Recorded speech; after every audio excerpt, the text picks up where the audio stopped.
Hechos, capítulo 26. Hechos, capítulo 26. Estamos ya para terminar la serie de Hasta lo último de la tierra, en el maravilloso libro de los Hechos de los Apóstoles, escrito por Lucas, compañero de misión de Pablo, y vamos a leer capítulo 26 de Hechos, del 1 casi hasta el final. Agripa II dijo a Pablo. Algunos se preocupan cuando leen esto, como todos estamos tan asustados después de la pandemia, piensan que Agripa fue el que inventó la gripa y que si uno lee eso se contagia. Entonces, para aclararles, no tienen de qué preocuparse, no tiene nada que ver con la gripa, y leer un texto o tocar un libro que tiene esa palabra no nos va a contagiar. Agripa II dijo a Pablo: se te permite hablar en tu favor. Agripa era un rey, realmente el último rey que conocieron los judíos, un rey impuesto por Roma, pero de ascendencia judía. Entonces Pablo, extendiendo la mano, comenzó su defensa.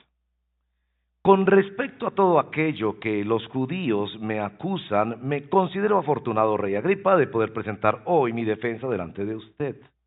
Sobre todo porque usted es experto en todas las costumbres y controversias entre los judíos, por lo cual le ruego que me escuche con paciencia, le dice Pablo al rey Agripa. Pues bien, todos los judíos conocen mi vida desde mi juventud, que desde el principio transcurrió entre los de mi pueblo y en Jerusalén, puesto que ellos han sabido de mí desde hace mucho tiempo, y están dispuestos a testificar, que viví como fariseo de acuerdo a la secta más estricta de nuestra religión.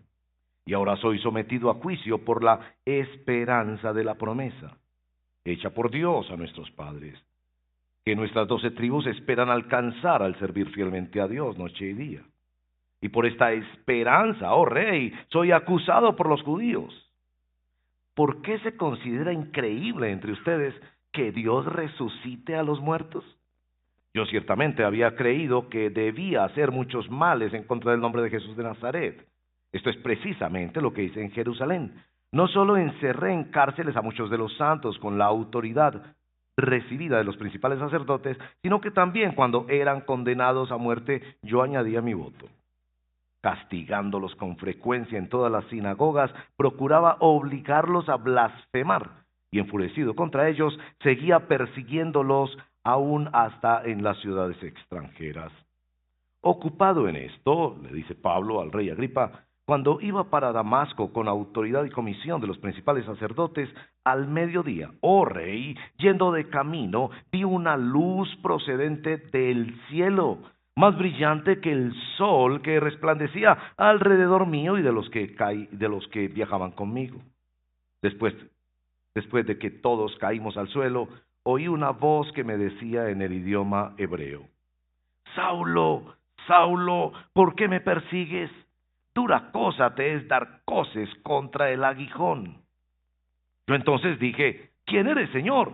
Y el Señor dijo: yo soy Jesús a quien tú persigues.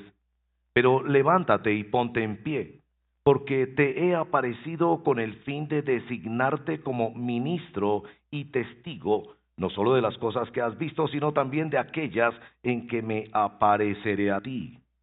Te rescataré del pueblo judío y de los gentiles, a los cuales yo te envío, para que les abras sus ojos, a fin de que se conviertan de las tinieblas a la luz, y del dominio de Satanás a Dios, para que reciban por la fe en mí el perdón de pecados y herencia entre los que han sido santificados. Por tanto, oh rey Agripa, continúa Pablo, no fui desobediente a la visión celestial, sino que anunciaba primeramente a los que estaban en Damasco y también en Jerusalén, y después por toda la región de Judea, y aún a los gentiles que debían arrepentirse y volverse a Dios, haciendo obras dignas de arrepentimiento. Por esta causa, algunos judíos me prendieron en el templo y trataron de matarme. Así que, habiendo recibido ayuda de Dios, continúo hasta este día testificando tanto a pequeños como a grandes, no declarando más que lo que los profetas y Moisés dijeron que sucedería: que el Cristo había de padecer y que por motivo de su resurrección de entre los muertos, él debía ser el primero en proclamar luz tanto al pueblo judío como a los gentiles. Mientras Pablo decía esto en su defensa, Festo dijo a gran voz: Pablo, estás loco. Tu mucho saber te está haciendo perder la cabeza. Pero Pablo le respondió: no estoy loco, excelentísimo Festo, sino que hablo palabras de verdad y de cordura, porque el rey entiende estas cosas, y también le hablo con confianza porque estoy persuadido de que él no ignora nada de esto, pues esto no se ha hecho en secreto. Rey Agripa, ¿cree usted en los profetas? Yo sé que cree. Entonces Agripa le dijo a Pablo: en poco tiempo me persuadirás a que me haga cristiano. Y Pablo contestó: quisiera Dios que ya fuera en poco tiempo o en mucho, no solo usted, sino también todos los que hoy me oyen, llegaran a ser tal como yo soy, a excepción de estas cadenas. Bueno, esta es la palabra del Señor y yo les exhorto a que la reciban como es palabra de Dios. Oremos. Señor, te damos gracias de poder estar juntos, cantar las verdades de la fe, cantarlas para alabanza de tu nombre, también para edificación de los hermanos y las hermanas alrededor de nosotros y para hablarle a nuestra propia alma las verdades eternas de nuestra fe en nuestro amado Señor Jesucristo, que vive y reina por todos los siglos. Señor, nosotros tanto necesitamos una visión celestial de Jesucristo. Hay tanto cristianismo cultural de hombres y mujeres que se apegan a la iglesia, a la fe, a una práctica cristiana, a unas doctrinas o creencias o ritos cristianos, pero no les ha amanecido algo sobrenatural. Conocen a Cristo en la carne, como dice 2 Corintios 5:16, que si a Cristo lo conocimos en la carne, ya no lo conocemos. Necesitamos esta visión del cielo, que te atravieses en nuestra vida y en nuestra historia, en diferentes formas, momentos y circunstancias, pero que haya una convicción profunda en nuestro ser de que estamos obedeciendo a una visión celestial. Te lo pedimos en el nombre de nuestro Señor Jesucristo. Amén. Generalmente cuando yo predico, yo les he dicho eso, yo busco dónde está la paradoja en el texto, lo que no cuadra. Y por ahí yo generalmente empiezo como tratando de atacar un problema humano. Ahí van entendiendo un poco cómo es que funciona mi mente. Porque yo creo que todos los textos de la Biblia atacan un problema humano. Y desde ahí también, ¿qué es lo que la revelación de Dios da para resolver ese asunto? Entonces, ¿cuál es la propuesta del Evangelio al respecto? Esa es como mi metodología. Lo paradójico en este texto ustedes lo encuentran en el verso número 29. Pablo, encadenado, diciéndole a estos reyes: yo quisiera que ustedes fueran como yo.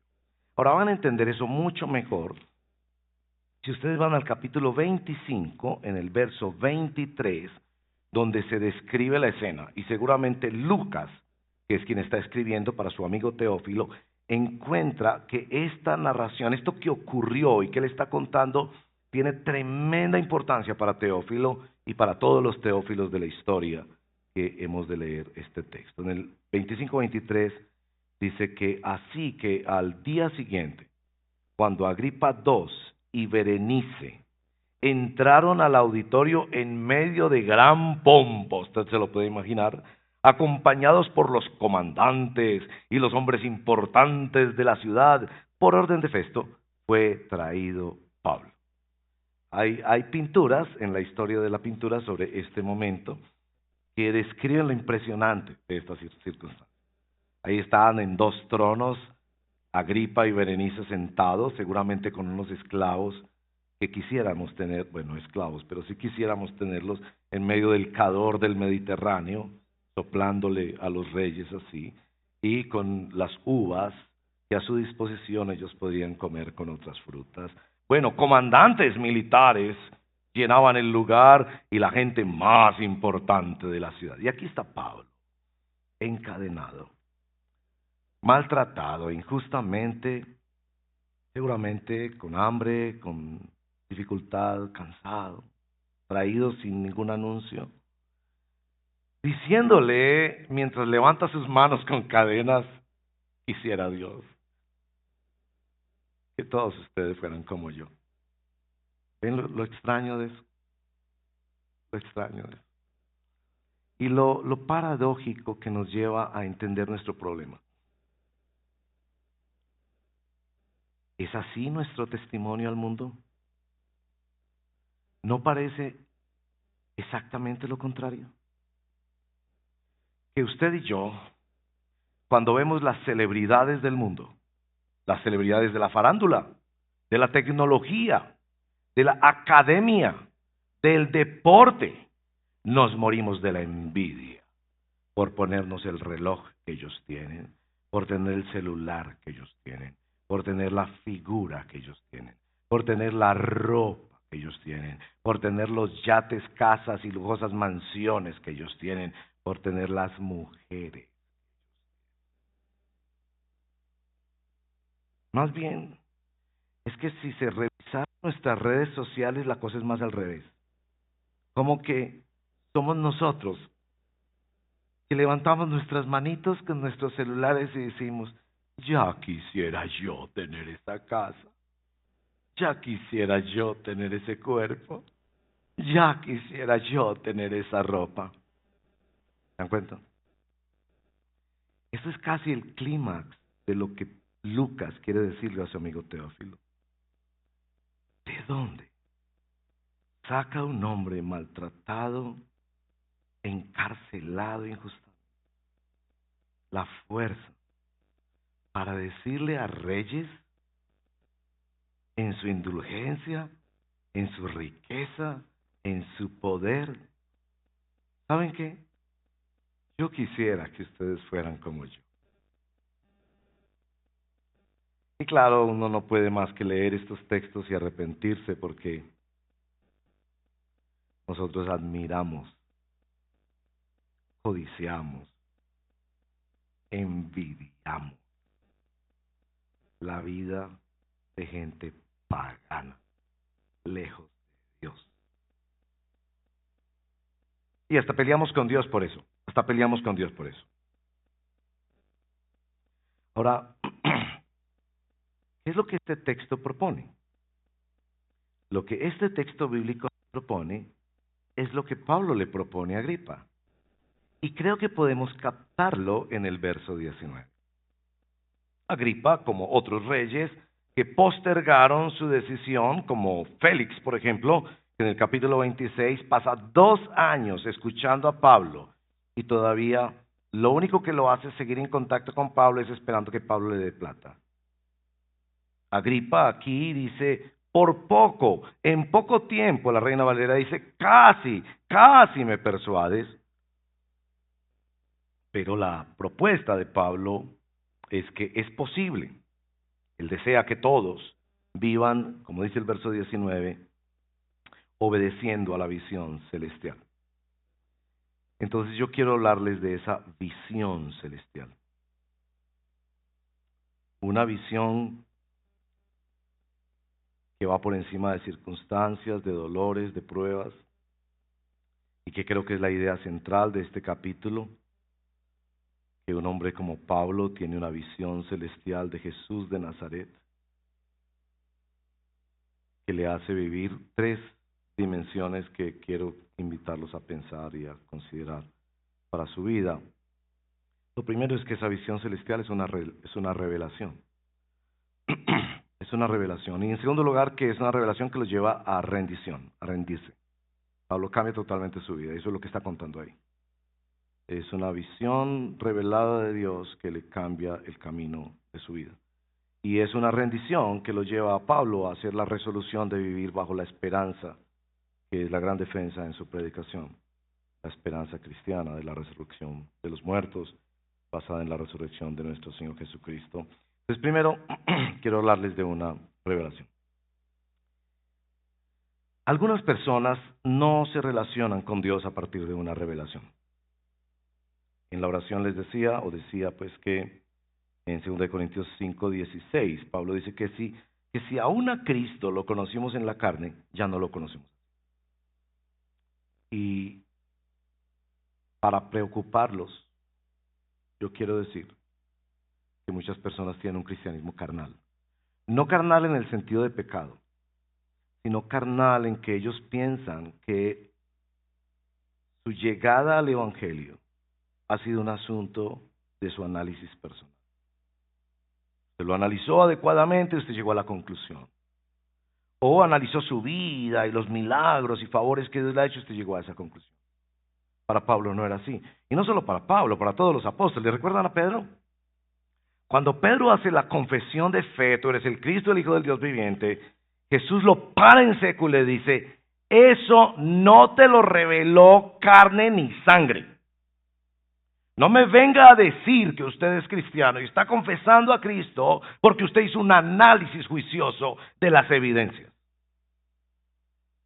Y ese es el peligro que hay de un cristianismo cultural. Abrazado por muchos hijos de cristianos, esposos o esposas de cristianos, o personas que consideran que esto es un poco más divertido, estar en una iglesia evangélica que estar en una religión tradicional. No te lo reveló carne ni sangre. Tú tienes que llegar a un punto de interpretar tu fe en Jesucristo como un asunto de revelación, algo del cielo a la tierra. Algo cayó sobre mí, que yo no tengo otra forma de explicarlo sino como una revelación, porque el concepto mismo de revelación supone que no se puede adquirir tal asunto a través de la investigación. Es revelación. A Pablo, por ejemplo, en Gálatas, permítame leerles, ya que yo en este segundo servicio me puedo demorar un poquito más. Miren lo que dice Pablo.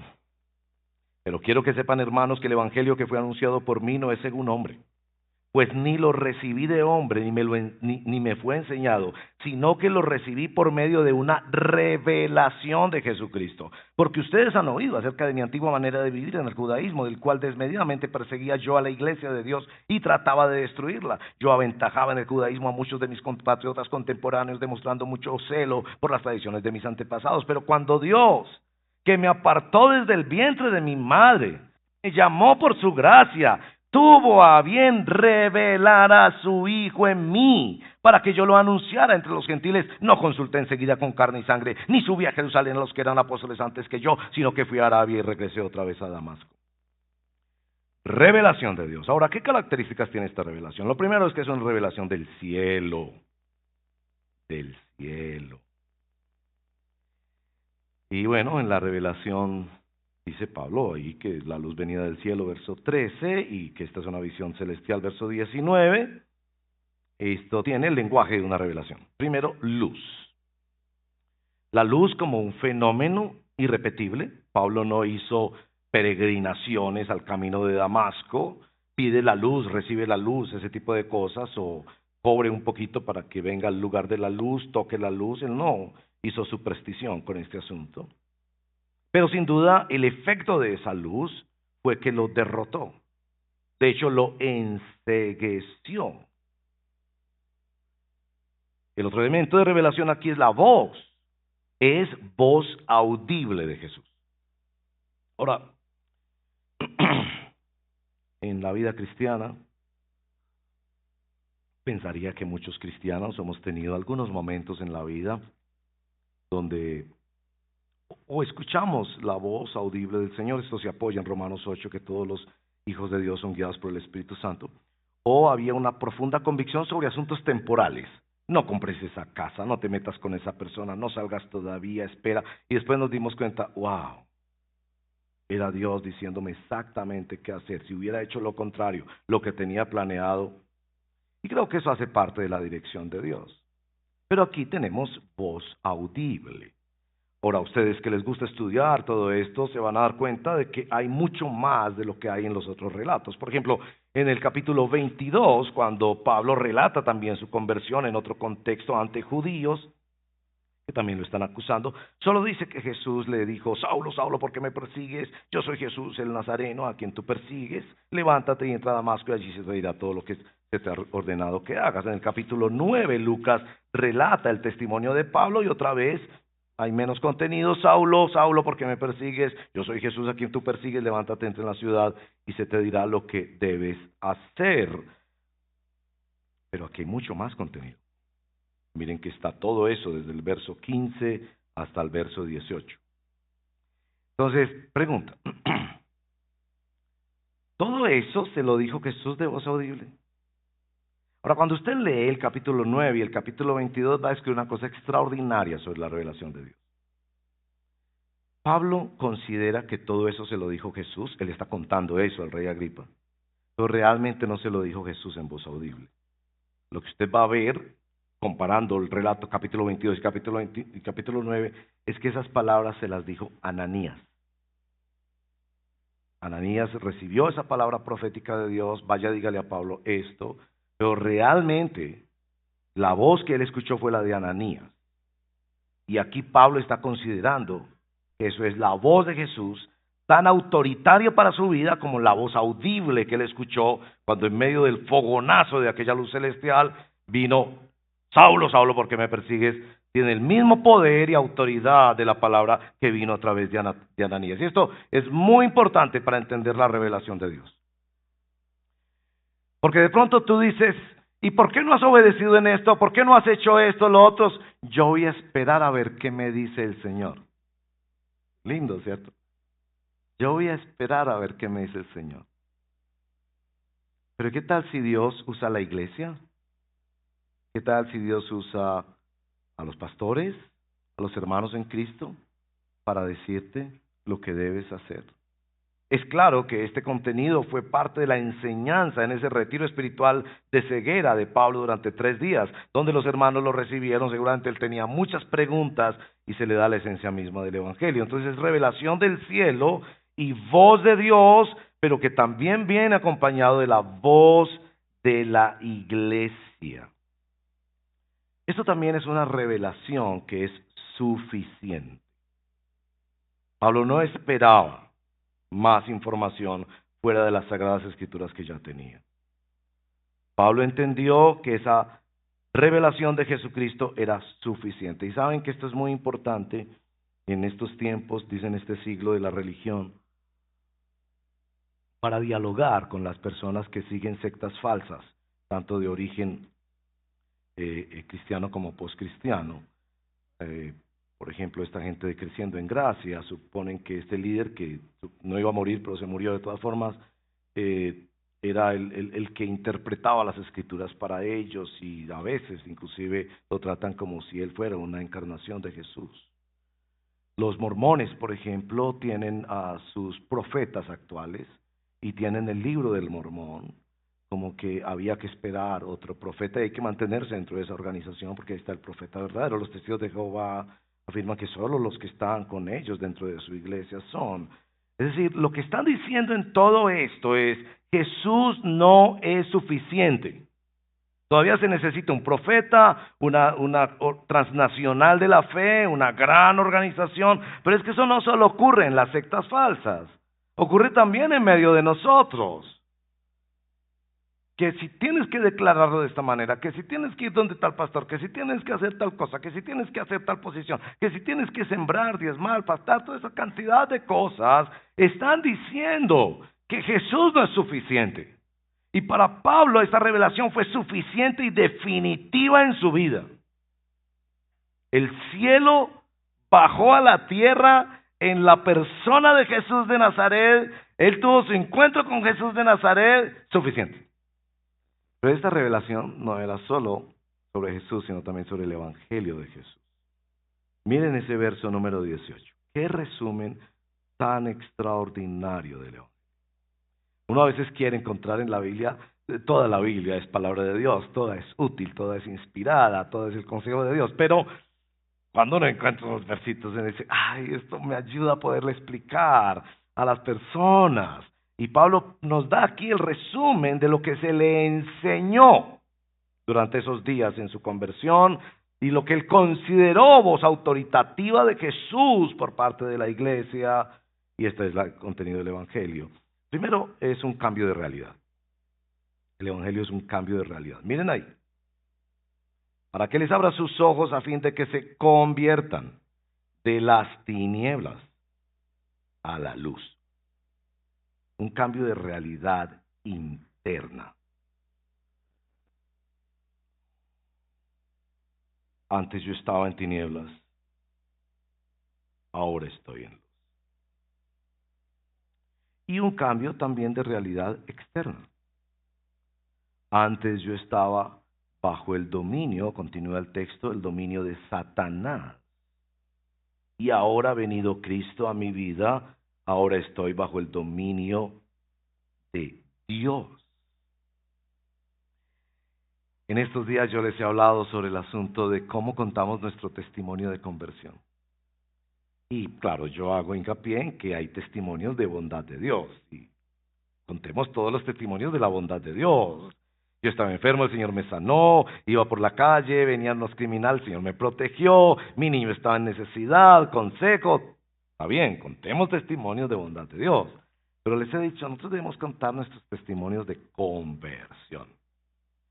Y hermanos, yo quiero rogarles que paremos de contar nuestros testimonios de conversión en la manera en que generalmente los contamos. Entonces viene su amigo que hace 20 años a usted lo ve porque se fue a vivir a Japón. Y entonces el amigo, que tomémonos un café, eran compañeros del colegio. Tomémonos un café, y en estos 20 años fue cuando Cristo te convirtió. Tomémonos un café, entonces, dale café. Y entonces el amigo te dice, vos estás como raro. Vos has cambiado, ¿cierto? Ya no eres como si me dices que no haces esto, ya no haces esto, quisiera que fuéramos juntos a hacer esto, y tú me dices que no, pero ¿qué te pasó? Entonces usted empieza a hacer esas presentaciones que generalmente se hacen es para que a uno no lo rechacen, ¿no? Como, no, un día una persona me invitó a la iglesia y empecé a ir a la iglesia. A propósito, yo te invito que vamos a la iglesia.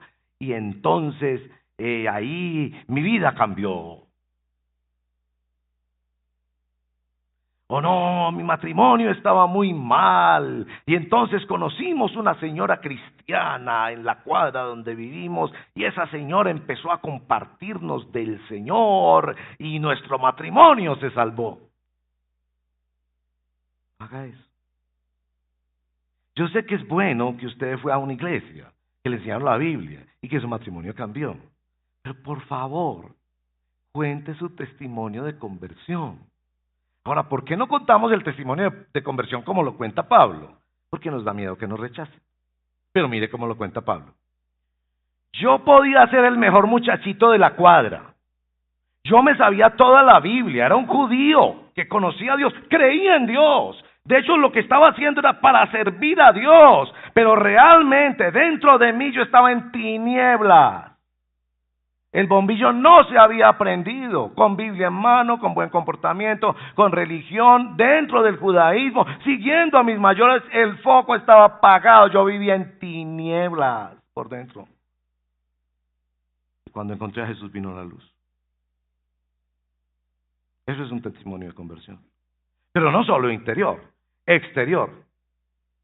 Ahí sentado con el amigo en la cafetería que se fue a Japón y que hace 20 años yo estaba bajo el dominio de Satanás. Y tu amigo me abrió los ojos y dice, yo no sabía que tú eras satánico. No, yo no era satánico. Yo era el niño bueno de la cuadra, que me sabía toda la Biblia, iba a una iglesia evangélica y todo eso, pero yo estaba bajo el dominio de Satanás. Por la pura gracia de Dios, desde ese día yo estoy bajo el dominio de Dios. Y entonces tu amigo va a preguntar, a ver, explícame eso. Explícame. Claro, eso es un testimonio de conversión. Pero es que nos gustan los testimonios donde nosotros somos protagonistas, ¿no? Mi matrimonio, yo la empresa arruinada, yo estaba súper enfermo y ahora estoy súper bien. No, eso no es un testimonio de conversión. Pablo cuenta el Evangelio.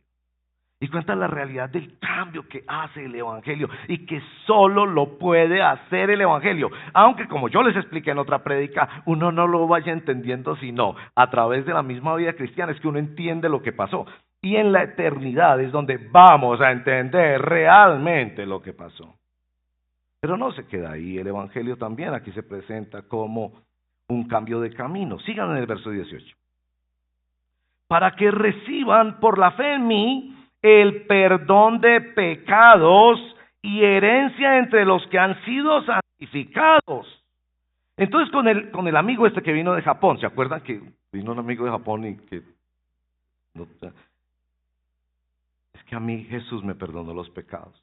Entonces tu amigo va a decir, ¿cómo así? Pero si vos eres el mejor de la clase, ¿cómo has sido de buena persona? No, yo iba para el infierno. De buena persona, de religión evangélica, con Biblia en mano, yo iba para el infierno. Y yo necesitaba el perdón de mis pecados. Entonces lo que Pablo describe aquí es todo el caminar de la vida cristiana que empieza en el perdón de nuestros pecados por la obra perfecta y suficiente de Cristo hasta la herencia. Y eso sí que va a hacer que tu amigo diga que tú eres loco.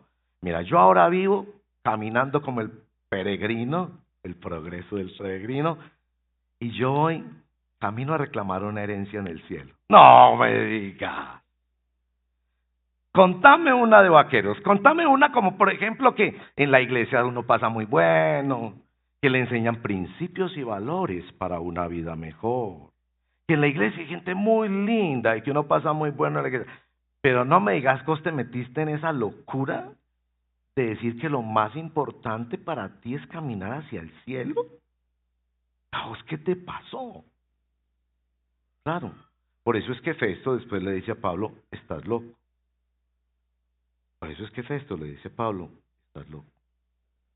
Porque es que esto solo tiene explicación desde la perspectiva de una revelación, no de una explicación. Revelación, que significa una intervención de Dios. Tú no me puedes decir que eres cristiano por tu investigación. Tú investigaste todas las religiones del mundo y llegaste a la conclusión que la mejor de todas es el cristianismo. Lindo, ¿no? Qué inteligente eres. Qué maravilla. No. Tú llegaste ahí por ser peor de los pecadores como yo. Se te apareció. Y Pablo cree que eso puede ocurrir también en la vida de todos los que están escuchándolo. La revelación celestial de la persona de Jesús de Nazaret. Por eso 2 Corintios 5:16 es tan importante. Cuando Pablo dice, si aún a Cristo lo conocimos en la carne, que eso no está mal, pero ahora ya no lo conocemos así. Y eso es lo que lleva a Pablo a su rendición, a su cambio de camino. Y lo que va a describir en los versos 19 en adelante es la explicación de por qué él cambió de camino y no fue desobediente a la visión celestial. Ahora bien, si van al verso número 16, se darán cuenta de este lenguaje. Verso 16, levántate, le está diciendo Jesús a Pablo. Otra vez, voz audible o voz a través de la iglesia. Levántate y ponte en pie, porque te he aparecido con el fin de designarte como ministro y testigo, no solo de las cosas que has visto, sino también de aquellas en que me apareceré a ti.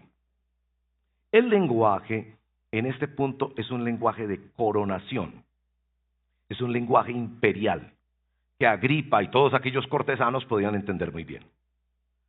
Pablo está siendo designado por Jesucristo en esa época donde no habían estas democracias o pseudos democracias que tenemos hoy en día, porque nuestros gobernantes dicen que son demócratas, pero se comportan como monarcas. En esas épocas, el rey era la ley.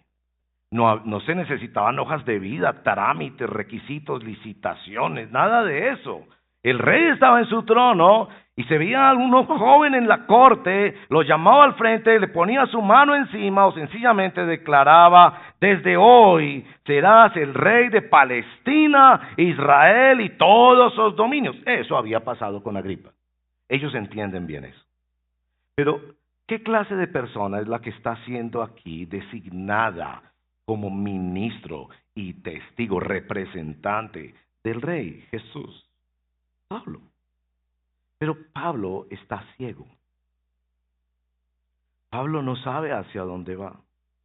Ha sido derrotado en el piso y entra a Damasco como un niño asustado llevado de la mano de otras personas. ¿Captan eso? Lo que vemos ahí que Pablo está describiendo es una rendición. Él se rindió a la voluntad del Señor Jesucristo.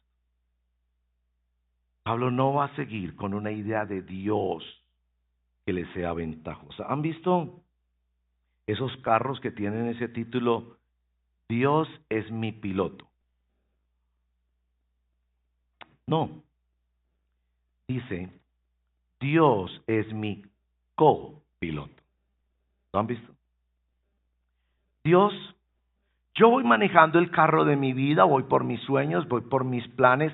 Por favor, hazte a mi lado. No te bajes del carro. Me asustaría que no estés en el carro de mi vida, pero yo voy manejando por donde yo quiera, cuando yo quiera, a la velocidad que yo quiera. Eso sí, si se pincha una llanta, Dios, por favor, esté listo porque en ese momento lo necesito. Bájate y arréglame la llanta. Esa es la forma de creencia de la que Pablo es derrotado aquí. Pablo tiene que reconocer que ahora ya su vida no le pertenecía a él. Hermanos y hermanas, hay tanto de eso que nosotros necesitamos. Es decir, si se pudiera medir un porcentaje de qué tanto vivimos nosotros nuestra vida para nosotros y qué tanto la vivimos para la verdadera gloria de Dios, miren, serían vergonzosos los porcentajes empezando por este servidor, pero vergonzosos. Usamos a Dios, Diosito, no, yo creo en Dios, pero ¿qué tanto lo que estás haciendo, lo que estás viendo, cómo inviertes tu dinero, cómo manejas tus relaciones, cómo reaccionas? ¿Lo haces porque tu vida te pertenece a ti o porque le pertenece a otro? Y para Pablo es clave decirle eso. Yo no desobedecí la visión celestial. Desde ese momento mi vida fue marcada por una visión de Jesús de Nazaret que me cambió 180 grados. Yo voy en otra dirección, yo voy en otras cosas. Mi vida existe para otra cosa. Por Dios. Deja de usar a Dios.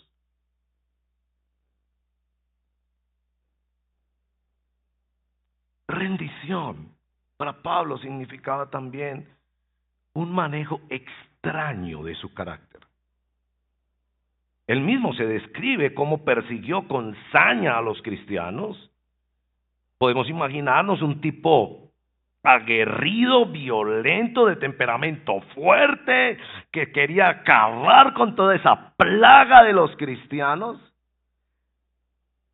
Y uno diría que cuando él fuera evangelista iba a tener ese mismo carácter. Y sería el que se tire a pelear con el que sea, a demostrar la apologética y a pelear con todos los de la ideología de género y aplastarlos como ese señor que anda por ahí que ni siquiera es cristiano y aplacarlos con sus ideas para mostrarles la verdad. No. Usted ve un carácter rendido a Jesucristo cuando lo llaman loco. Miren el verso 24. A gran voz, frente a toda esa gente, un tipo que tenía autoridad le grita: ¡estás loco! El mucho saber no te está sirviendo para nada, te está enloqueciendo como al Quijote de la Mancha, eres un tonto. Y si usted y yo hubiéramos estado ahí, nos hubiéramos defendido. Hubiéramos presentado una demanda por injuria y calumnia. Hubiéramos empezado a decir: no, ustedes no tienen razón, mire que yo sí soy educado, miren que yo no sé qué, yo no sé qué. Y Pablo, por supuesto, aclara algo en un tono muy distinto. No estoy loco, excelentísimo Festo. Yo hablo palabras de verdad y de cordura. Es otro Pablo. Es uno que ha rendido su carácter, especialmente con el profundo deseo de que ellos conozcan a Dios. Él no está ahí para salvar su pellejo. Él dice, yo también estuve allá. Lo mismo que le pasó con los judíos. Yo también estuve en el otro lado de la argumentación pensando que estos cristianos son unos fanáticos locos. Yo sé que es estar allá. Y él decide no tener ese carácter que todos tenemos, que nos enreda la vida, sino someterse a la forma mansa y humilde de nuestro amado Señor Jesucristo. Y por supuesto, el verso 29, que todos, quiere Él, le pide a Dios que todos sean como Él. Y esa rendición de sus planes y de su carácter que viene por la revelación de Jesucristo, lleva a Pablo a vivir en una resolución. Es clara la resolución de Pablo. Él está ahí para luchar con todas sus fuerzas para que otros sean como Él. Que les decía al principio que es el gran elemento paradójico de esta historia.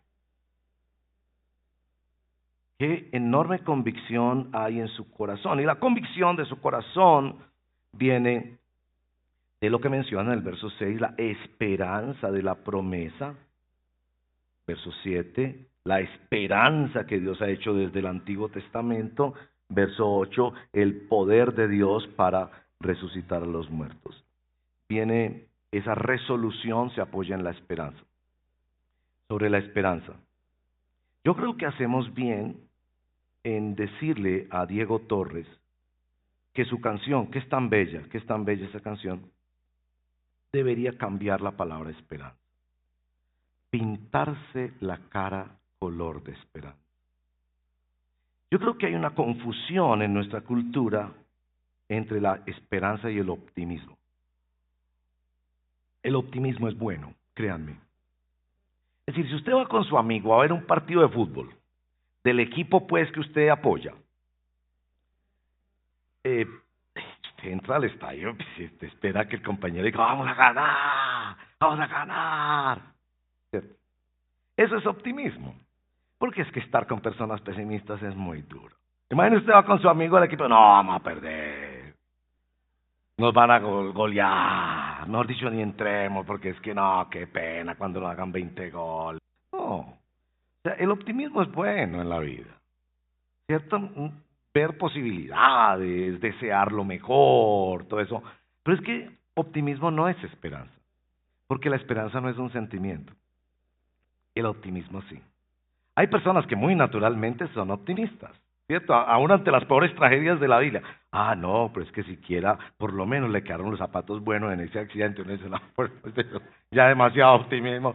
Pero hay quienes tenemos que luchar un poco por no siempre tener respuestas tan negativas y tan pesimistas que solo ven pues el mosco en la sopa, ¿cierto?